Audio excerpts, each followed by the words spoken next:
We're almost 2 years into a pandemic and the variants may have changed, but for children, the fears have not. So how can we comfort our kids with answers to questions that we're still figuring out ourselves? Here's Fox 61's Matt Scott with some help in today's Family First.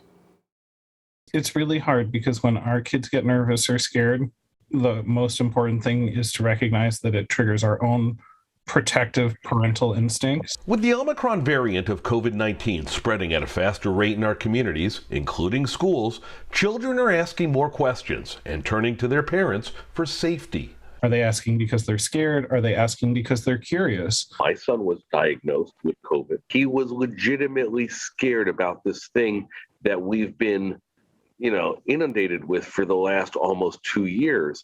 And I didn't have 5 minutes to soothe him. I kind of calmed him down and said, "You're going to be okay." As numbers are going up, it is becoming a reality. Kids will feel scared, right? What does a positive test result mean? And we can talk about how a positive test result is just that, and that it means that we take the next steps of quarantining or isolating until we feel better, and that a lot of kids, most kids, do really well and do better. And we want to focus on that. Robert Kenner with Connecticut's Children says the number one parental responsibility, putting them at ease. First, investigate kind of where they are, ask how they're feeling, and validate that their feeling is there. And then you can talk about what the next steps are. But some kids might think that COVID means that they might pass away like a relative had because, right, we've seen a lot of scary things.